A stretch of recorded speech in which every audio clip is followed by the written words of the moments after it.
काही सांगतात परंतु स्वतःच चरित्र सांगत बसतात. मी अमुक अमुक गावाला गेलो होतो. आमच्या गावामध्ये एक कीर्तन ठेवला होता. तो सांगतो मी माझा वसईला कीर्तन होतं म्हटलं नारळाचा दार माझ्या घरात घातलं. तर ते अजून परत म्हटलं मी खातो. अरे आता किती वर्ष पुरतील याला नारळ ते. म्हणजे कुठल्या रंगामध्ये का रंगवायचं तेच त्यांना कळत नाही. परंतु इथे देवाच्या व्यतिरिक्त दुसरं कुठला रंग सांगायचा नाही. आपण अगोदरच सांगून गेलो चरित्र ते उच्चारावे केले देवी बहुमूल्य.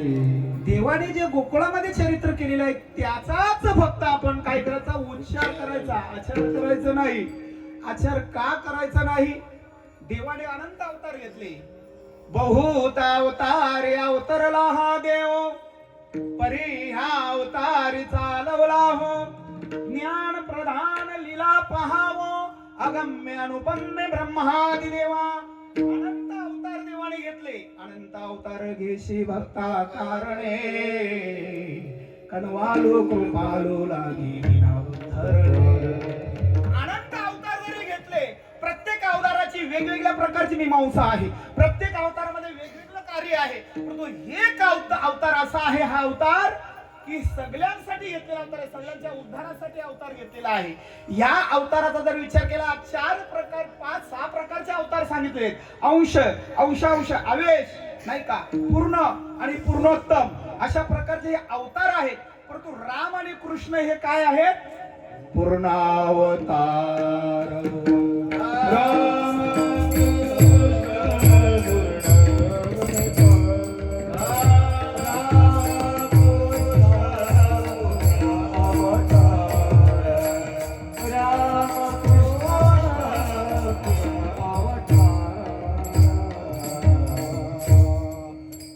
अवतार रामकृष्ण.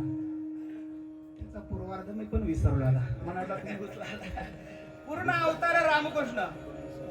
अशा प्रकारे संपूर्ण अवतारामध्ये पूर्ण अवतार बघा. काग बगरिठा मारिला बाळपणे अवघ्या दैते खाणे उडविल्या. आणि पूर्ण अशा प्रकारे ह्या ठिकाणी काग बग रिठा बालपणामध्ये देवाने जर नायनाट केला. अहो ह्याच्या चरित्राचा जर विचार केला काहींच्या चरित्राला सुरुवातच नाही, त्याला चरित्राचा आधारच नाही आहे. त्यांचं चरित्र काय सांगायचं हो? त्यांच्या चरित्र एकाने आपला आत्म नाही का आत्मकथा लिहायला घेतली. एक वही घेतली आणि सुरुवात केली. पहाटे उठलो मॉर्निंगला गेलो फिरत आलो अंघोळ केली चहा पिला. टीव्हीला 2020 लागली होती ती बघली. नाश्ता कांदा पोहे खाले. दुपारचा जेवण केला झोपलो. 4 वाजता उठलो परत मित्रांजवळ गप्पा गोष्टी करायला गेलो. संध्याकाळचे 6 वाजले आंघोळ केली. टीव्ही मध्ये बघ सारेगमप पाहिला जेवलो आणि झोपलो. याच्या चरित्रामध्ये दुसरा काहीच नाही. अखंड आयुष्य आपला असाच गेला. चरित्रामध्ये काहीतरी विशेष असावं लागतो. कमीत कमी सांगण्यासाठी काहीतरी योग्यता असावी लागतो. नाहीतर चरित्र काय चरित्र सगळं जे चरित्र यांच्या चरित्रामध्ये जे आहे ना ते कीर्तनमध्ये सांगण्याच्या लायकीचं नाही. यांच्या चरित्रामध्ये कथा कीर्तन भजन नामस्मरण चिंतन भजन वारी तीर्थयात्रा एकादशी काही बघायला अशी शोधून सापडत नाही. हे सगळं वैचित्र्य. काहींच्या चरित्राला सुरुवात होतो पण उत्तर वयामध्ये भरपूर संसार केला. अनेक प्रकारे ठेचा लागल्या आणि मग लागला परमार्थाला. उदाहरणार्थ वाल्या कोली अगोदर भरपूर पाप केली पण ज्यावेळेला नारदाची भेट झाली मग याच्या चरित्राला आरंभ झाला. नाही का चरित्र सामान्य नाही आहे महाराज. चरित्र गाणारा तो कितीही कशाही प्रकारचा असला तरी पण तो जर गाणारा पापी जरी असेल तर तो पुण्यवान होतो. नाथ महाराज हरिपाठामध्ये सांगतात नर अथवा नारी ओका दुराचारी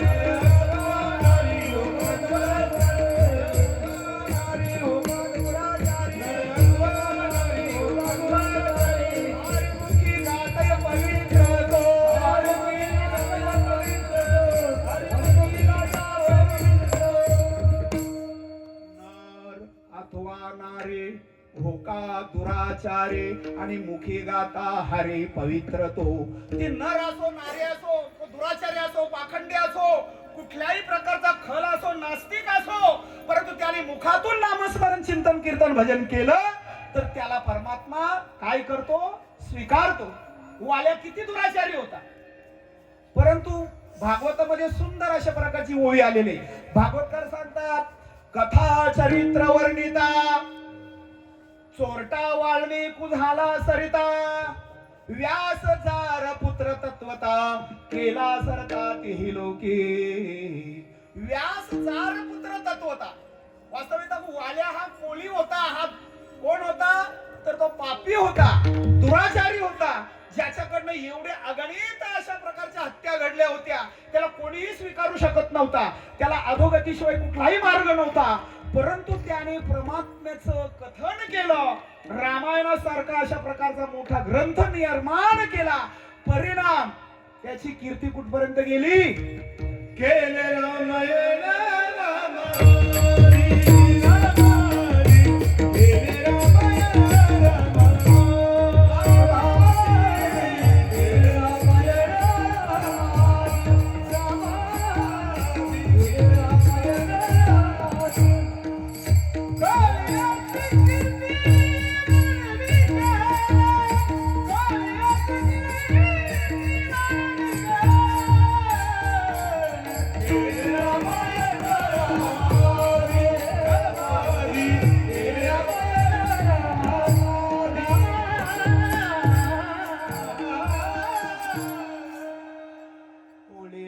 कीर्ती वाढविले गहन आणि केले रामायण रामाधी.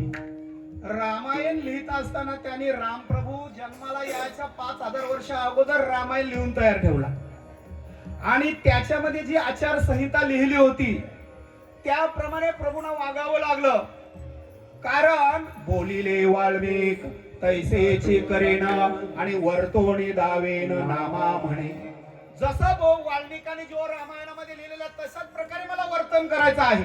ज्या वेळेला प्रभू रामचंद्राला 14 वर्षाचा वनवास लागला आणि ते निघाले वनवासामध्ये, तेवढ्यामध्ये लक्ष्मण दादा आले आणि सांगितलं, थांबा थांबा मी तुमच्या बरोबर येतो. प्रभूंनी सांगितलं, थांबा तुला घेता येणार नाही, पहिले रामायण वाचा, त्याच्यामध्ये जर मला एकट्याला वनवास असेल तर मी एकटा स्वीकारेन, त्याच्यामध्ये तुझं नाव जर वाल्मिकाने घातलं असेल तर तुला बरोबर मी घेईन. मला सांगा, कुठलंच कर्म करताना रामाने रामायण डोळ्यासमोर ठेवला आणि त्या वाल्मिकाला मान देऊन त्याच्या वचनाने त्याचा स्वीकार केला आणि ती तंतोतंत पाळली. एवढा अधिकार त्या वाल्याला का दिला तर त्याने चोरटा वाल्मिक झाला सरता त्याने रामायणासारखा ग्रंथ तयार केला आणि कथा गायली.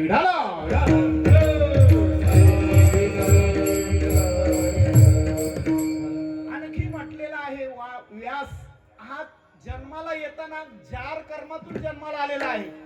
व्यासाच्या वडिलांनी काही लग्न नव्हता केला. एक ती कोळ्याची पोरगी याच्यामध्ये बसला होता होडीमध्ये आणि सहज त्याला कामना निर्माण झाली की मला तुझ्याशी संग पाहिजे. ती मत्स्यगंधा सांगते, अहो हे अविचार आहे, तुम्ही साधू आहात, मी एका सामान्य कोळ्याची मुलगी आहे, तुमच्याशी कसं काय तुमच्याशी संग करू. म्हणजे पराशर ऋषी त्यांचं नाव. आणि त्याने नंतर मग सांगितलं की तुला कुठल्या प्रकारचा धोका लागणार, तुला तुझा कुमारित्व भंग होणार नाही, मात्र माझ्यापासून झालेला पुत्र जार कर्मातून जरी झाला तरी जगाचा निर्माता आणि जगाचा उद्धारक होईल. आणि म्हणून या जगामध्ये जेवढा ज्ञान आहे ना, हा सगळा व्यासाचा उचिष्ट म्हटलेला आहे. जेवढे पण आता मी जी बडबड करतो ही सगळी व्यासाची उचिष्ट आहे. एवढा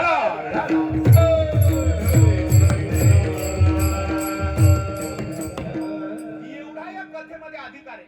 अहो, देव जन्माला याच्या अगोदरच देवाच्या चरित्राला आरंभ.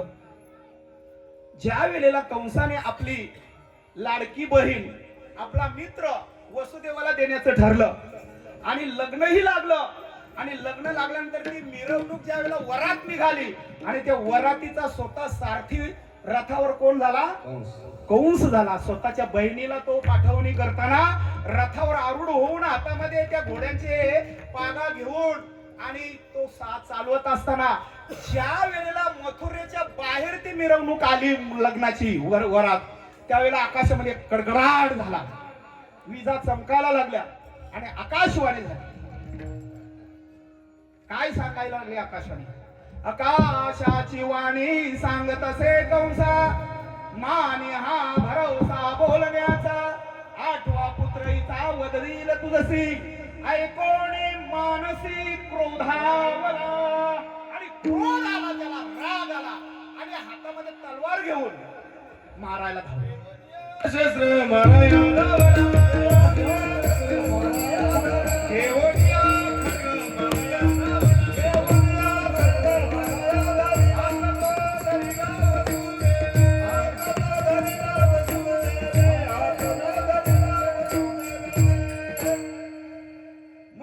कंसाला राग आला, मॅनातून तलवार मॅन केली आणि हातामध्ये घेऊन त्या देवकीचे केस पकडले आणि मानेचं शिर तोडणार. तेवढ्यात हात तो धरिला वसुदेवी, घेऊन या खडग माराया धावला आणि हात तो धरिला वसुदेवी. वसुदेवाने सांगितलं हिला मारून काय होणार आहे, हिचा काय दोष आहे, पण तुझा जो शत्रू हिच्या पोटी येणार आहे तो 8वा सांगितलेला आहे ना, मग जेवढी मुलं होतील तेवढे आम्ही तुझ्या ताब्यात देऊ, तू काय करायचं ते कर, आम्हाला कुठे ठेवायचं ते ठेव. मग त्यावेळेला वसुदेवाने सांगितलेले शब्द कंसाला पटले आणि त्याने त्यांना कारागृहामध्ये टाकले. असं करता करता 1 नाही 2 नाही, किती 6 मुलं कंसाने मारून टाकली. 7वा गर्भ मायेच्या आणि द्वारे नेऊन रोहिणीच्या उदराने घातला. तो कोण आहे? बलराम आहे. आणि 8व्यांदा ज्या वेळेला देवकीला आणि गरोदर असताना दिवस गेले असताना फार कडेकोट हा बंदोबस्त, वारा शिरायला जागा नाही, तिथे कोण जाणार आणि सर्व जेवढे पारी करायचे तेवढ्यांना तख्त ताकीद दिली होती, कुठल्याही प्रकारे माझ्या शत्रुवातून पसार होता कामा नाही. आणि मग ज्या वेळेला तो दिवस जवळ आला, परमात्मा त्या ठिकाणी प्रकट झालेला आहे. गोपाल कृष्ण भगवान की 8 वर्षाची मूर्ती त्या ठिकाणी प्रकट झाली, चतुर्भुज मूर्ती. देवकी सांगते, अरे बाबा, याच्यासाठी मी तुझा उपवास केला नव्हता आणि याच्यासाठी तप केला नव्हता, मला तुझं बालरूप पाहिजे, मला मातृत्वाचं सुख पाहिजे आहे. 8 वर्षाच्या मुलावर कोणी प्रेम करतो का? कोणी सांगेल हिने चोरून आणला असेल कोणता, माझा मुलगा म्हणून तुला मानेल कोण? तू लहान हो, देवानी लहान व्हावं आणि मग रडायला सुरुवात करावी. त्यावेळेला त्या देवकीला चिंता पडली, आता याला कुठेतरी लपवा म्हणून सांगायला लागली. लपवा लपवा नाही का? आणि कारण कधी कंस आहे, कोणी कंसाशी सांगळ माझ्या बाळाशी वधील. मग कोणी कंसाला जाऊन ही वार्ता देईल आणि माझ्या बाळाची वार्ता, तो 8वा जन्माला आला म्हणून तो चवताळलेला आहे, येईल आणि याला मारून टाकेल, म्हणून याला आताच कुठेतरी लपवा म्हणून ती घाई झाली. तेवढ्यात आता हा जगाचा जो नाही का, जगाचा जनिता यशोदेशी म्हणे माताचा, जगाचा जो निर्माता त्याला कुठे लपवायचा? त्याला लपवायला जागा आहे का? जगाचा मालक त्याला कुठे लपवणार नाही. मग त्या मालकानेच सांगावं, नंदाच्या घराला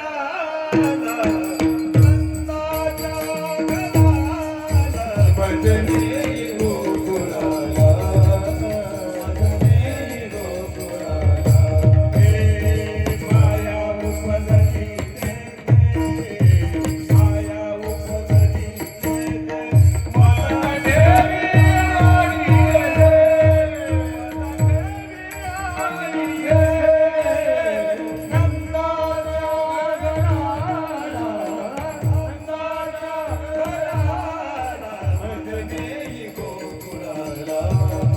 मला देवी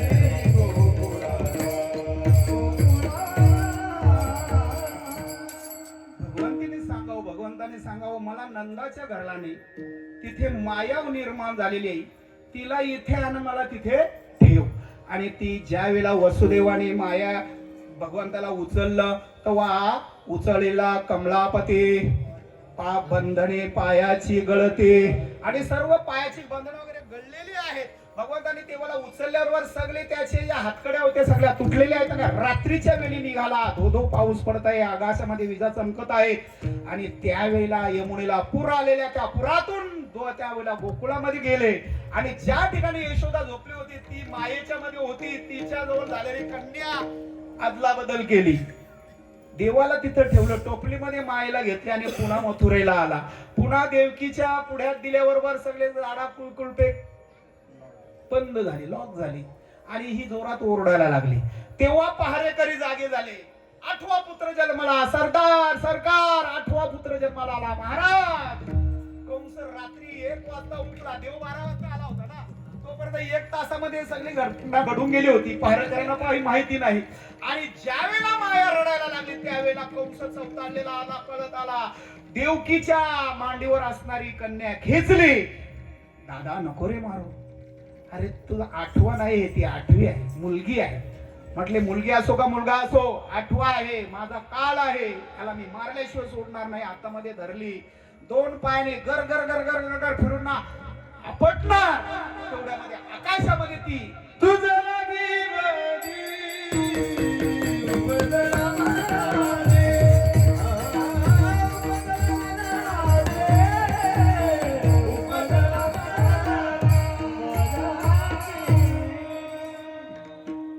आकाशामध्ये अष्टभुजाने प्रकट झाली. तीच आदी शक्ती माया त्या कंसाला सांगते, अरे दृष्टा, तू मला काय मारतो? तुला मारणारा माझ्या अगोदर गोकुळात जन्माला आलेला आहे. तुझं लागे वधे मज उपजला मजा धे. मग तो कोण बरं जन्माला आला म्हणून कंसाला चिंता पडली. एवढ्या जर पहाऱ्यातून माझा शत्रू पसार झालाच कसा, म्हणून तो चिंता करायला लागला. आठवा करता करता शेवटी त्याने एक जाहीर सभा भरली आणि त्याच्यामध्ये सांगितला, जो कोणी माझ्या शत्रूला मारून येईल त्याचा चांगल्या प्रकारे सन्मान केला जाईल. आणि म्हणून त्यांनी पैजेचा विडा समोर ठेवला होता, कोणीच उचलायला तयार नाही. तेवढ्यामध्ये तिथे सुद्धा काही महिला सदस्य होत्या नाही का. आता पण तर त्यांना किती टक्के, 30% आहे, पण मोदी सरकारने त्यांना 50% दिले. पण आता नाही बरं का, 2029 ला. तेव्हा मग कोणाला इच्छा असेल का राहू द्या, 50% संसदेमध्ये मंजूर आहे. पण 2029च्या इलेक्शनला विढाला विढाला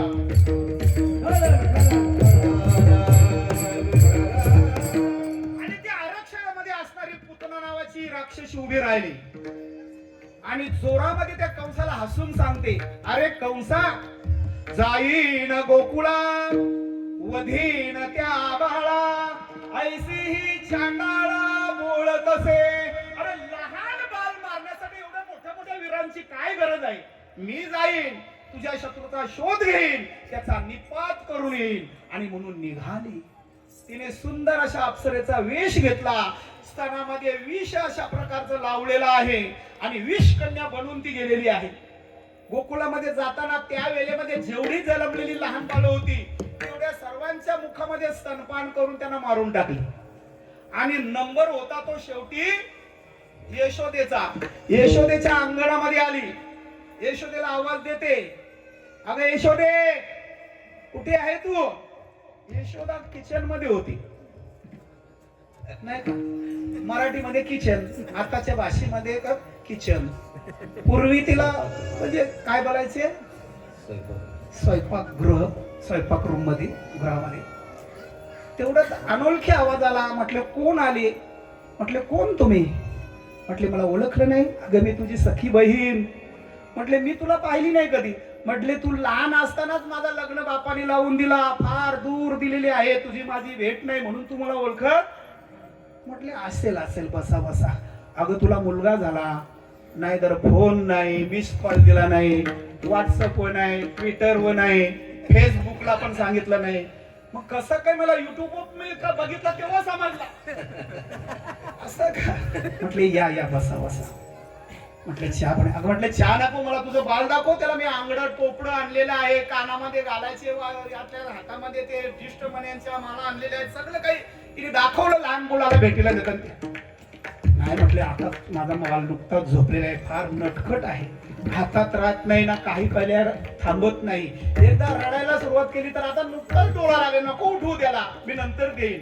म्हटले थांबा, तुम्हाला चहा घेऊन येते. आता तेव्हा चहा होता का नाही मला माहिती नाही. चहा इंग्रजावी आणला ईस्ट इंडिया कंपनीवाल्यांनी नाही का, चहा तेव्हा नव्हता.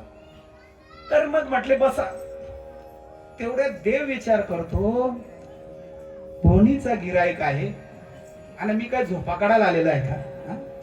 देव जोर जोरामध्ये ओरडायला लागला. म्हटले काय ते यशोदे खोटी बोलते का? बाल तर जागा आहे. म्हटले दे माझ्या जवळ.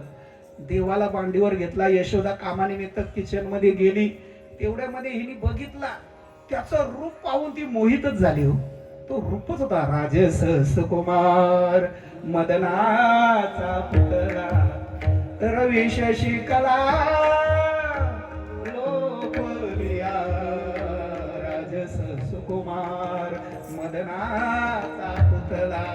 तो मांडीवर घेतल्यानंतर ती सर्व विसरून गेली. हो, कशासाठी आले होते ते पण विसरले. त्याच्याकडे एकटक पाहायला लागले. नंतर भानावर आली. नंतर तिने काय केलं, हलूच आपल्या आत चोलीची कंचुकीची बटन उघडला आणि त्याला पदराखाली घेतला आणि त्याच्या मुखामध्ये देवाच्या स्तन घातला. देवाने पहिल्यांदा सर्व विष शोषून घेतलं, नंतर सर्व रक्त शोषण केलं आणि नंतर पंचप्राण आकर्षित केल्यानंतर मग ती कासावीस झाली, तडफडायला लागली. मुंच मुंच संस्कृत शब्द आहे मुंच. मुंच म्हणजे मला सोड, मला सोड. ती त्याला ढकलायला लागली, परंतु पर्वतासारखा तिच्या अंगावर तो जड झाला. तिला ढकलता पण येत नाही. शेवटी शेवटी देव सांगतो, अगोदर मी कोणाला धरत नाही आणि धरला तर मुक्त केल्याशिवाय सोडत. पुतनेचा संपूर्ण अशा प्रकारे प्राण शोषण केला. पुतना मरण पावली. अशा प्रकारे देवाने एक खोड्या करायला सुरुवात केली. आता देवाने त्यावेळेला ज्यावेळेला त्या पुतनेला मारल्यानंतर मग तो महाबळ नावाचा ब्राह्मण आला. त्याने अनेक प्रकारच्या त्या ठिकाणी लीला केल्या. ह्या त्या देवाचं काय सांगायला सुरुवात केली, त्याचं जातक कर्म कुंडली सांगायला, भविष्य सांगायला, हा फार चोर होईल, जो सर्व गोकुळाला वेड लावील, सगळ्या गवळणी या नादाला लावील. आता त्याने काही वाईट सांगला होता का? खरंच चांगला होता, कारण त्यांनी सगळ्या गोकुळाला नादाला लावला होता. सगळ्या बायांना त्यांनी नादाला लावल्या होत्या आणि अनेक चोऱ्या केल्या होत्या. पण यशोदेला ते पटलं नाही. म्हटले, अशी काय बोलता तुम्ही ओ महाराज? आमचे कुलगुरु गर्गाचार्य होता ना, त्यांनी चांगला जातक सांगला होता, चांगला भविष्य सांगितलं होता, आणि तुम्ही असं का सांगता? मग याची जीत थोडी वळली. म्हटले, त्या गर्ग्याला काय कळतो ना, गर्ग्याला काय कळतो म्हटल्यानंतर काय फजिती झाली. विठ्ठल दिला बट दिला पाणी वरी बट, दिला पाणी वरी बट, दिला पाणी वरी बट, दिला पाणी वरी बट, दिला पाणी वरी बट.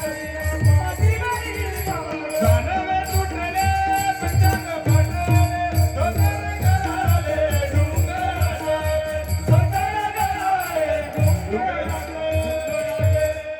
डोंगर गळाले नाही का, जानवे तुटले पंचांग फाटले आणि धोतर गळाले डोंगराचे.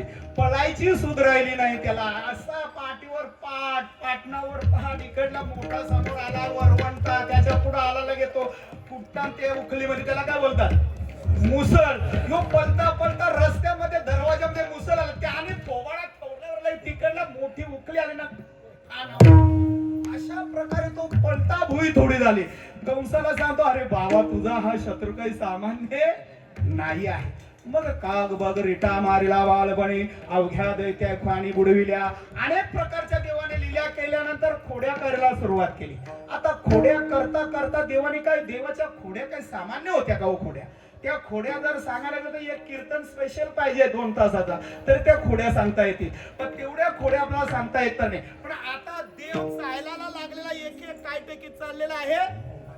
तळवे तळात तळात टेकीत, तळात टेकीत, गुडघ्याने गुडघ्याने राखत, दादा गुडघ्याने गुडघ्याने राखत, दादा गुडघ्याने गुडघ्याने राखत. देवाने नुसते पूस बदलली तरी उत्सव साजरा केला. आता एक एक अशा प्रकारे तो चालायला लागला डोक्यांवर. तलवे तलहाट, तलवा ते टेकीत आणि डाव्या गुडघ्याने गुडघ्याने रांगत. अशा प्रकारे रांगायला लागलेल्या सगळ्या गोकुळामध्ये आनंद. देवाच्या त्या लीला पाहायला सर्व गवलणी यायच्या, देवाला कडेवर घ्यायच्या, खेळवायच्या, अनेक अनेक प्रकारे त्याला हे करत असताना शेवटी देवाने आता काय करायला सुरुवात केली, आपले गडी गोळा करायला सुरुवात केली. त्याच्या वयाची पेंद्या, सुदाम्या, वाकड्या, बोबड्या, हे सर्व त्याचे सवंगडी. सर्व गवळ्यांना सांगितलं, गोकुळाला, काय रे तुम्ही असे का दिसता, तुम्हाला खायला मिळत नाही का? म्हटले, सर्व नाही देत, आमची आई देत नाही, त्याला करायचं काय? एक काम करा, आपण आता चौर्य मंडळ स्थापन करू. चौर्य मंडळाचा अध्यक्ष कोण झाला? तोच स्वतः कृष्ण झाला. याने काही नियमावली लावून दिली. देव म्हणे तुम्ही सामुग्री हे करा, सांगेन प्रकारात जाणून या. आणा एक डांगे वेचून या खडे, सराठे वेचून रोटी भरा.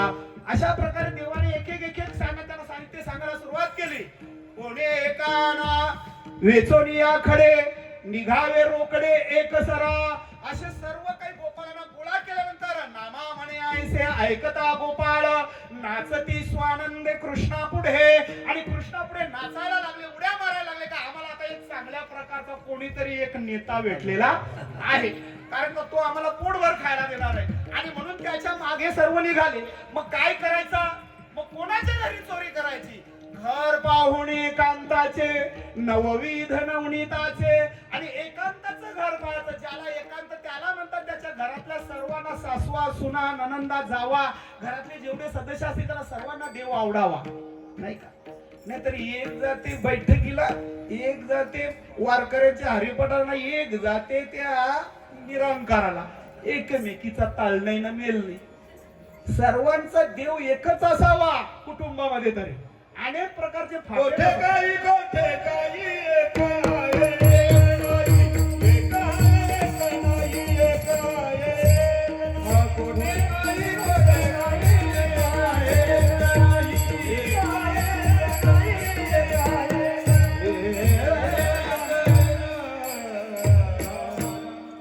आणि मग त्याने ठरवलं का अमुक अमुक घरामध्ये चोरी करायला जायचं. मग गेल्यानंतर त्या गवळणीने फार मोठा पहारा दिला होता. पण हा शिरताना पेंड्या सांगतो, अरे घरी कसा शिरायचा, एवढा मोठा पहारा बसलेला आहे, आपण जायचे कसे त्यांच्या घरामध्ये? म्हटले माझ्याजवळ एक मंत्र आहे. मंत्र आपण शॉर्टकट एकच सांगायचं, मंत्र आहे मंत्र. म्हटले काय? सर्वांनी डोले मिटा. मी ओम भट स्वा बोलल्याबरोबर डोले मिटा. ठीक आहे. सगळ्या गोपालांनी डोले मिटले. आता सगळ्याकडे पारा होता, आत घुसता येत नाही. देवाने सांगितले डोले मिटले का रे? म्हटले मिटले. हा आता मी मंत्र बोलतो, हा ओम भू स्वाहा. लगेच त्याने डोले उघडले. अरे लगेच गोपाल सगळे आतमध्ये गवळणीच्या घरामध्ये. सगळीकडे पाहिला, कुठे सिंक्यावर माठ टांगलेले आहे, दही दूध तोप लोणीचे, ते पाहिले. गवळणी दाराडोर पंढरपूर तिकडे झोपलेले आहे. यांनी सुरुवात केली. आणि मग त्यावेळेला असं सांगतात की त्यांनी सर्व ते नवनीताचा सडा पाडून काला सगळा मडकी फोडून मोकळा केला. खाऊन त्या खायला नाही का? सिंकेला वेले दोरे होतो तिघांची आमैवारे, तुम्ही व्हारे दोहीकडे, मुख पसरवणी गडे, वाहाती त्या धारा, ह्या रे दोहींचा कोपरा. नाही का? तुका म्हणे ठोका आणि कडुनिधी. अशा प्रकारे त्यांनी तो केला. आणि मग त्यावेळेला सर्वांनी तो काळ्याचा तो या दही फोडल्यानंतर गोपालाने गोंगाट केला, गोपाल कृष्ण भगवान की जय. गोपाला गोपाला देवते रंग